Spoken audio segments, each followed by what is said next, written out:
अक्षर सभी पलट गए भारत के भाल के, साकार हुआ स्वप्न हर बला को टाल के, नए क्षितिज उभर रहे हैं अमृत काल के, और दिव्य दर्शन हो रहे हैं श्री राम लाल के। शासन चलाए चाहे सीने पर गोलियां, परवाह नहीं कीजिए शरीर और प्राण की, आए आपदाएं विपदाएं भले कितनी, बनाएंगे हम मंदिर सौगंध श्री राम। अगर 60 साल उसमें लगे थे, हो सकता 50 साल इसमें भी लग जाते, क्योंकि बहुत से लोग वकील का चोला ओढ़कर खड़े होकर ये भी कहते थे फलां साल के पीछे ले जाइए इस जजमेंट को। अब्दुल बरकत को रोशनी 1949 में दिख गई, मगर कुछ सियासत वालों को रोशनी 2024 में नहीं दिख रही है। 140 करोड़ लोगों के जनादेश के साथ वो तारीख आने वाली थी जिस तारीख का इंतजार था। त्रिवेदी।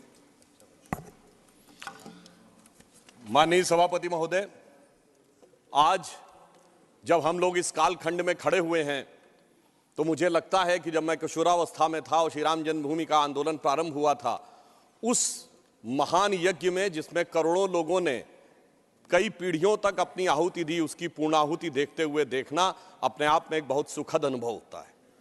और यह काल इसलिए भी अधिक महत्वपूर्ण है कि यह भारत के अमृत काल का ही कालखंड नहीं है, बल्कि श्री राम मंदिर के माध्यम से शताब्दियों से सोई हुई भारत की चेतना के पुनः उठकर अग्रसर होने और विश्व को नया संदेश देने का एक संधिकाल भी है।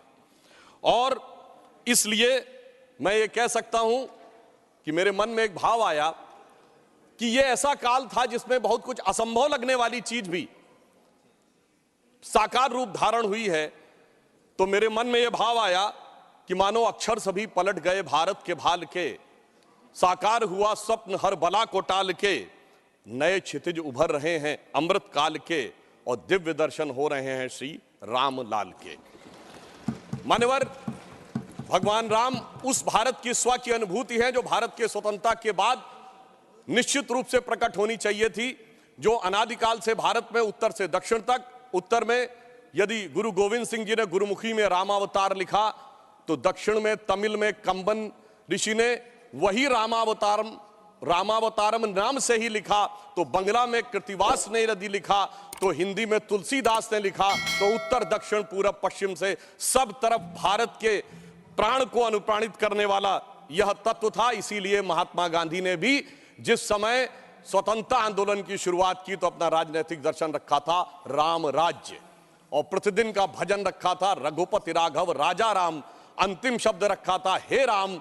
परंतु हे राम, मैं ये कहना चाहूंगा, उन राम को भी प्राण प्रतिष्ठित करने में इतना संघर्ष करना पड़ा जो भारत के समाज से लेके आध्यात्म और मन तक विद्यमान थे, जिसे हम लोग उस आंदोलन के समय कहते थे कि ये तन प्रभु राम का, मन प्रभु राम का, तो हर क्षण बोलिए जय श्री राम की, आस प्रभु राम की, श्वास प्रभु राम की, तो प्रति क्षण बोलिए जय श्री राम की। मगर आगे समस्या ये थी, तो हम कहते थे शासन चलाए चाहे सीने पर गोलियां, परवाह नहीं कीजिए शरीर और प्राण की, आए आपदाएं विपदाएं भले कितनी, बनाएंगे हम मंदिर सौगंध श्री राम की। और आपदाओं विपदाओं को पार करते हुए वह सौगंध आज पूर्ण हुई। इसके लिए अनेकानेक लोगों ने बलिदान दिया, देवी दीन पांडे जी से लेके सरदार फकीर सिंह से लेके हजारों संतों से लेके कार सेवकों तक और कोठारी बंधुओं तक। परंतु मैं एक बात कहना चाहूंगा, मैं इस विषय पे कोट करना चाहता हूं। 2003 के नोबेल पुरस्कार विजेता वीएस नायपॉल ने एक किताब लिखी थी भारत के बारे में, इंडिया ए वुंडेड सिविलाइजेशन।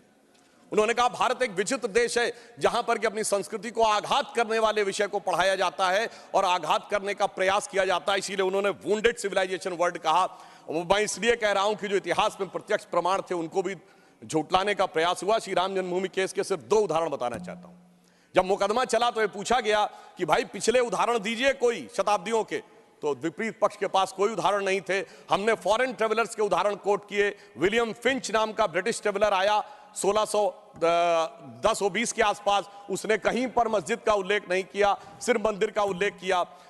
फ्रेंच ट्रेवलर आया जोसेफ टिफेंथलर 1720 के आसपास, तो वो कहता वहां पर चबूतरा है जिसमें कि और एक पक्ष में वो मस्जिद की बात करता है और बताता है कि रामनवमी पे लाखों की भीड़ लगती है।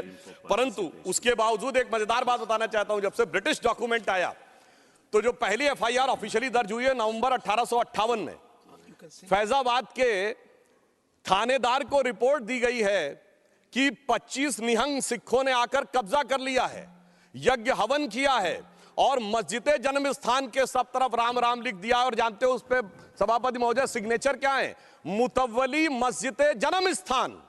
अब बताइए, जन्म स्थान पहली एफआईआर में खुद मुतव्वली लिख रहा है और उसके बाद इस विषय को इतना बढ़ाया गया। और स्वतंत्रता के बाद मैं एक बात कहना चाहता हूं, 22-23 दिसंबर 1949 की रात को जब श्री राम लला प्रकट हुए, उसके बाद यह ध्यान देने योग्य बात है, यह समुदायों के बीच के संघर्ष का विषय नहीं था, यह भारत के स्वाभिमान का विषय था। 12 साल टाइटल सूट की मियाद होती है, 12 साल तक मुस्लिम पक्ष सुन्नी सेंट्रल वक्फ बोर्ड उसमें पैरोकार ही नहीं था। 1961 में, दिसंबर 1961 में जब 12 साल पूरे होने में 4 दिन रह गए थे, तब सेंट्रल सुन्नी वक्फ बोर्ड उसमें पैरोकार बना। क्यों? कुछ सेकुलरिस्टों ने समझाया, कुछ लेफ्टिस्टों ने समझाया। और इसका उल्लेख के मोहम्मद साहब ने अपनी किताब में किया है कि मुस्लिम समाज में एक बहुत बड़ा तबका मानता था कि हमें इस विषय में पढ़ने की जरूरत नहीं है, परंतु राजनीति के चलते हुए भारत के स्वाभिमान का विषय ये इसका प्रतीक बना। परंतु उसके बाद कोर्ट का निर्णय आया, संपूर्ण मर्यादाओं को पूर्ण करते हुए आज ये दिन आया। तो मैं कई बार हम लोग से कहा जाता है कोर्ट का निर्णय आया तो इसमें आपने क्या किया? तो मैं बताना चाहता हूं, हम जब जब सत्ता में आए, 1991 में कल्याण सिंह जी की सरकार ने आकर 67 एकड़ भूमि का अधिग्रहण किया। उसके बाद याद करिए, खुदाई पर रोक लगा दी गई थी। तो अटल जी की सरकार आई तो नई टेक्नोलॉजी आ गई, ग्राउंड पेनिट्रेशन रेडार। तो रेडार मैपिंग की गई और वो कोर्ट में प्रस्तुत कर दी गई। मतलब ऑपरेशन पे रोक थी, अल्ट्रासाउंड पे तो नहीं थी ना। तो अल्ट्रासाउंड करके दिखाया गया, देखो भाई अंदर क्या है। फिर कोर्ट ने परमिशन दी और उसी खुदाई की हुई 2003 में, और उसके अंदर जो साक्ष्य निकले उसी से 30 सितंबर 2010 का Lucknow bench of Allahabad high court का जजमेंट आया, जिसने गर्भगृह श्री रामलला विराजमान को दिया। अब जब मोदी जी की सरकार आई तो क्या अंतर था? विषय सुप्रीम कोर्ट में आ चुका था। सबसे बड़ी समस्या यह थी कि सुप्रीम कोर्ट में सारी की सारी प्रोसीडिंग सिर्फ इंग्लिश में होती है, और वहां सारे डॉक्यूमेंट्स जो हजारों हजार पेज के थे उनको इंग्लिश में ट्रांसलेट करना था विद ऑथेंटिक डॉक्यूमेंट्स, जिसमें अरबी फारसी के भी थे, संस्कृत के भी थे, सबके थे। तो हमारी सरकार में आने के बाद अगर 60 साल उसमें लगे थे, हो सकता 50 साल इसमें भी लग जाते, क्योंकि बहुत से लोग वकील का चोला ओढ़कर खड़े होकर ये भी कहते थे फलां साल के पीछे ले जाइए इस जजमेंट को। मगर मोदी जी की सरकार ने आने के बाद 24/7 लगाकर सारे के सारे जो डॉक्यूमेंट्स थे उनका केवल 2-3 वर्षों में ट्रांसलेशन किया, और उसके बाद जाके कोर्ट में अर्जी लगाई कि डे टू डे हियरिंग होनी चाहिए। क्योंकि हमारी सरकार तो उसमें विचार करती थी कि हनुमान तेहि परसा करि पुन कीन्ह प्रणाम, राम काज कीन्हे बिनु मोहि कहां विश्राम। और फिर आपने देखा कि वो जब जजमेंट आया, और ये भी एक सुखद संयोग देखिए कि मान्यवर, हमसे टीवी डिबेट में अक्सर बहुत पूछा जाता था कि आ गए भाजपा वाले, कहते हैं रामलला हम आएंगे, मंदिर वहीं बनाएंगे, तारीख नहीं बताएंगे। महोदय, राम का मंदिर कोई इमारत नहीं थी, ये भारत की भव्यता का आगाज था। और वो तारीख कोई तारीख नहीं थी, वो काल की गति थी। और वो तारीख क्या थी मैं बताना चाहता हूं। जब रामलला इस मंदिर में आए हैं तो वो तारीख आई है, 4 करोड़ गरीबों को घर लेकर आई है, 11 करोड़ लोगों के लिए शौचालय लेके आई है, 54 करोड़ लोगों के लिए जनधन अकाउंट लेके आई है, हर गांव में बिजली, हर गांव में सड़क लेकर आई है।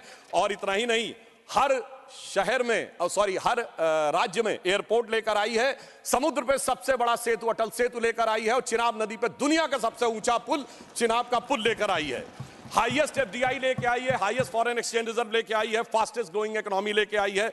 और जनाब, वो फिल्म का डायलॉग होता था, तारीख पे तारीख, तारीख पे तारीख वाला इंडियन पैनल कोड को तारीख का हिस्सा बनाकर भारतीय न्याय संहिता लेके आई है, जो 3 साल के अंदर सारी तारीखों को खत्म कर देगा।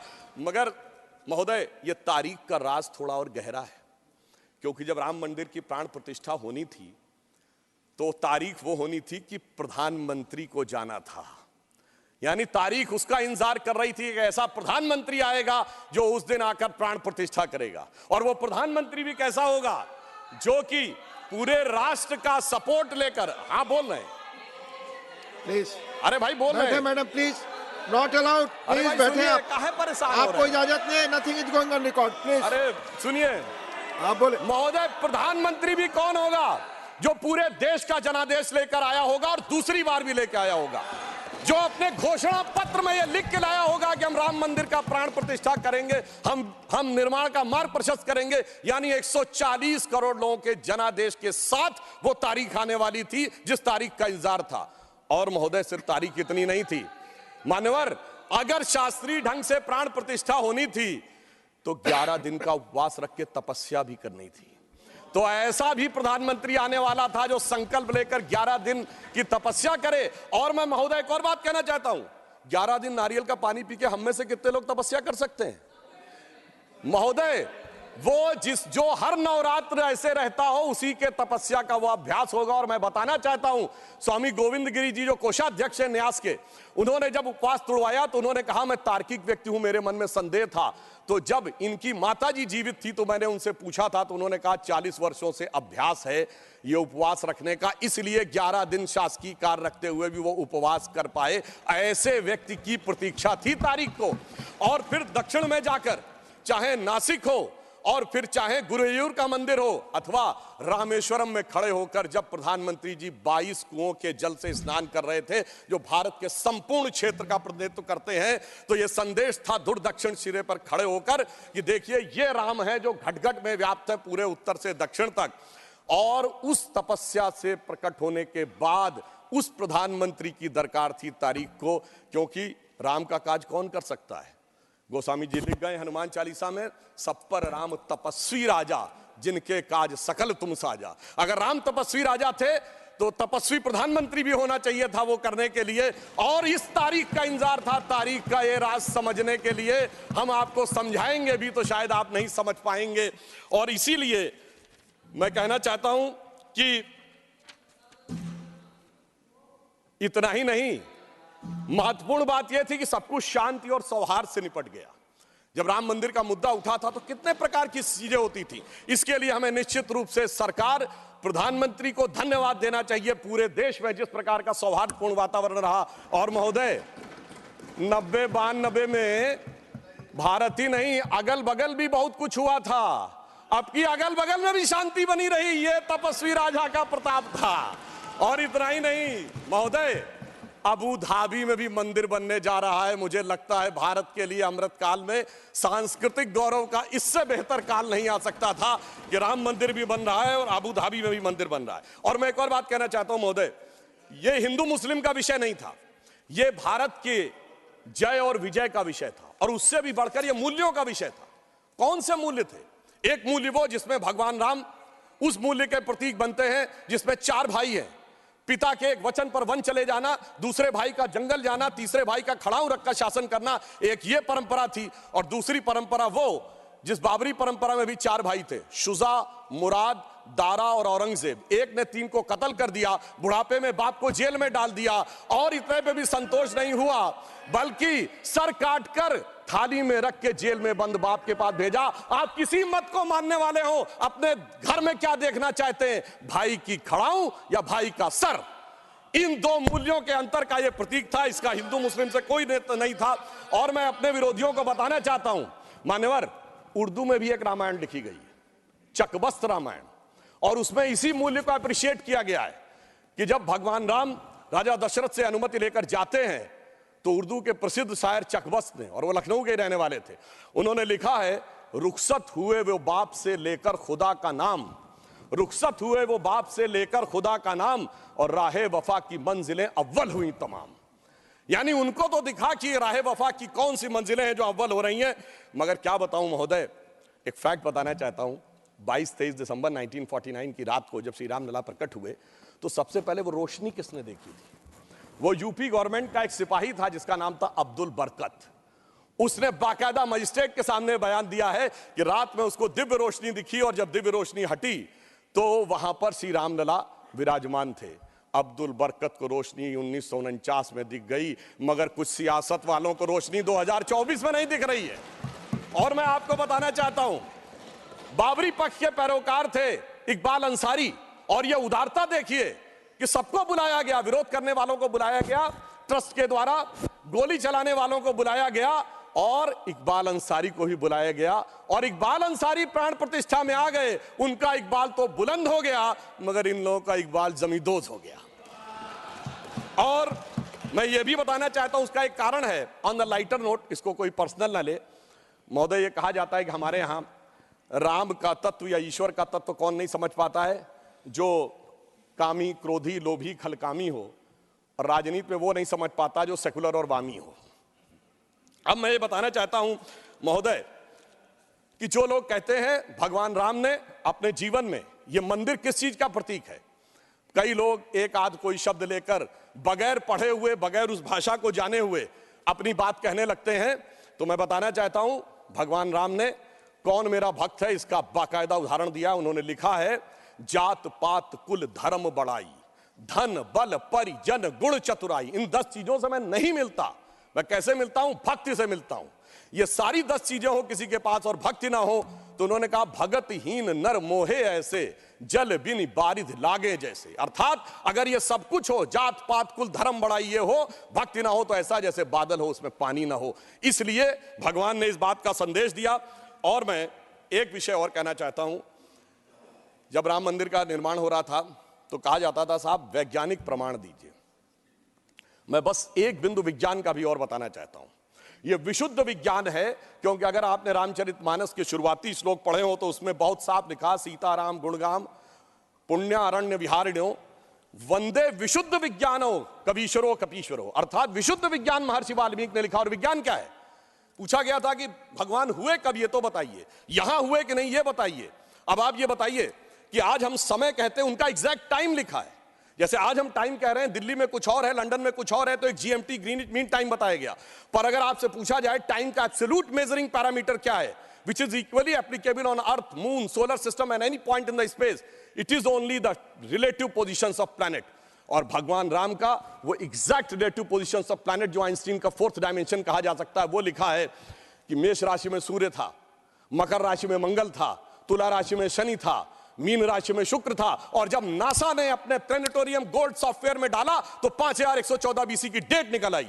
इससे ज्यादा किसी को सबूत चाहिए? विज्ञान का वो सबूत मिला। और इतना ही नहीं, मैं बताना चाहता हूं, जिन लोगों ने अगर पढ़ी हो तो भगवान राम के जन्म के समय लिखा है कि चैत्र मास के समय शरद ऋतु थी। अंगद बताते हैं कि अश्विनी मास यानी आज के अक्टूबर के समय वसंत ऋतु थी। और इतना ही नहीं, कहा गया जब किष्किंधा से भगवान निकलते हैं तो धूमकेतु टकराया था मूल नक्षत्र से। और जब एस्ट्रोनॉमर्स ने इसकी गणना की तो वो ठीक डबल हो जाता है, 14,000 साल पीछे आता है। इसका मतलब प्रमाण देखने हैं तो प्रमाण जमीन के नीचे से भी निकले, शाही फरमानों से भी निकले और आसमान से भी निकले। समस्त मर्यादाओं को पूर्ण करते हुए हमारे ये इस विषय के ऊपर आए। और मैं एक बात और कह दूं, कभी कहा जाता था महर्षि वाल्मीकि ने तो रामायण भगवान राम के पैदा होने से पहले लिख दी थी, और कहा जाता है भविष्य में जाके लिख दी। कहा जाता है गप है, बकवास है, कैसे हो सकता है। महाभारत कहा जाता है वेद व्यास ने भूतकाल में जाके लिखी, वैशंपायन के समय। अरे ऐसा कैसे हो सकता है? मैं पूछना चाहता हूं, 1916 में आइंस्टीन की थ्योरी ऑफ रिलेटिविटी देने के बाद अब time travel forward, time travel backward बकवास है क्या? अगर किसी ने साइंस नहीं पढ़ी है तो उसे समझना चाहिए। मगर मैं ये नहीं कहना चाहता हूं इसको कह के, मैं कहना चाहता हूं हमारे ऋषि त्रिकालदर्शी थे, और ये टाइम ट्रेवल तो बहुत छोटी बात थी जो अब धीरे धीरे लोगों को समझ में आ रही है। और मैं एक विषय और कहना चाहता हूं, हम सब ने भगवान राम के मंदिर तो देखा, वहां पर दूसरा सबसे बड़ा मंदिर कौन सा? हनुमानगढ़ी का। आपने हनुमान जी के सैकड़ों हजारों मंदिर देखे होंगे इस देश में। लवकुश का मंदिर देखा है कभी? नहीं। हमारे यहां पुत्र का महत्व नहीं है, शिष्य का महत्व है, भक्त का महत्व है। हमारे यहां बायोलॉजिकल सक्सेशन का महत्व नहीं है, स्पिरिचुअल सक्सेशन का महत्व है। इसीलिए द्रोणाचार्य के बेटे का स्थान ऊंचा नहीं है, शिष्य का स्थान ऊंचा है। इसीलिए हम हर जगह गुरु शिष्य परंपरा की बात करते हैं, पिता पुत्र परंपरा नहीं होती। भगवान राम का चरित्र इस बात का उदाहरण देता है कि हर जगह आपको हनुमान जी के मंदिर मिलेंगे, वो भी राम से ज्यादा मिलेंगे। और मैं अंत में यह कहना चाहता हूं महोदय, एक बार एक डिबेट में वो कहने लगे कि भाई you are talking about the Ram temple, how does Ram temple fits in the 21st century emerging India who aspires to become a technologically advanced and become the economic superpower with the youngest population, where does Ram Mandir fits in that? मैंने कहा सुनिए महोदय, हम 21वीं सदी में भारत को सिर्फ इकोनॉमिक, इंटेलेक्चुअल या मिलिट्री सुपर पावर नहीं बनाना चाहते, हम वर्ल्ड लीडर बनाना चाहते हैं। और जब वर्ल्ड लीडर बनाना चाहते हैं तो it should symbolize the certain set of values which will inspire the world. और अगर सारे श्रेष्ठतम मानवीय मूल्यों का प्रतीक कोई एक होगा तो वो भगवान राम का मंदिर होगा, जो विश्व के सबसे श्रेष्ठतम मानवीय मूल्यों का प्रतीक होगा। कैसे? मैं आधुनिक जियोपॉलिटिक्स से बताना चाहता हूं। आज कोई एक देश किसी पर अटैक कर रहा है, रशिया यूक्रेन की लड़ाई चल रही है, चाइना का ताइवान के साथ प्रॉब्लम चल रहा है, इराक और उसका चला। क्या है डिप्लोमेसी में? नंबर 1 एनेक्सेशन, दूसरे देश को मिला लो। दूसरा है सब्जुगेशन, वहां अपना डिप्यूटी अपॉइंट कर दो। और तीसरा है डोमिनेशन, उसके साथ संधि साइन कर लो। भगवान राम ने क्या लंका को जीतने के बाद एनेक्सेशन किया? नहीं। क्या वहां पर कोई अपना डिप्यूटी बैठाया यानी सब्जुगेशन किया? नहीं। कोई ट्रीटी साइन कराई, डोमिनेशन किया? नहीं। तो मैं कह सकता हूं आज के जियोपॉलिटिक्स वर्ल्ड में जब क्लैश ऑफ सिविलाइजेशन कहा जाता है तो उसका प्रतीक वो राम मंदिर दिखेगा जो पूरी दुनिया को बताएगा कि पीसफुल कोएग्जिस्टेंस कैसे हो सकता है बगैर एक दूसरे से लड़े हुए। इसलिए मैं कह सकता हूं 21वीं सदी का महान भारत बगैर राम मंदिर के संभव ही नहीं है। और अंत में मैं सिर्फ ये कहना चाहता हूं, ये एक नया इतिहास बना है और ये हमारी सरकार और माननीय प्रधानमंत्री जी की उस दृढ़ इच्छा शक्ति का प्रतीक है जिसके लिए कहा जाता था अरे 370 कभी हटेगी नहीं, राम मंदिर कभी बन ही नहीं सकता। मगर ये वो लोग कहते हैं जो फूलों के हार पहनते हैं। हमारे प्रधानमंत्री जी अंगारों के हार पहनते हैं और जो अंगारों के हार पहनते हैं वो इतिहास को बदलने में निश्चित रूप से सफल होते हैं। इसलिए मैं अंत में ये कहना चाहता हूं, अपनी सरकार को बधाई देते हुए, श्री राम जन्मभूमि न्यास ट्रस्ट, हमने बहुत साफ कहा था हम मंदिर नहीं बनवा रहे, मंदिर न्यास बनवा रहा, हम सिर्फ मार्ग प्रशस्त कर रहे हैं। दूसरों ने कहा था कि हम वो बनवा रहे हैं। तो हम सिर्फ उनके लिए कहना चाहते हैं प्रधानमंत्री जी की तरफ से कि अंगार हार उनका जिनकी सुन हाँक समय रुक जाता है, अंगार हार उनका जिनकी सुन हाँक समय रुक जाता है, आदेश इधर कर देते हैं इतिहास उधर मुड़ जाता है। धन्यवाद। धन्यवाद।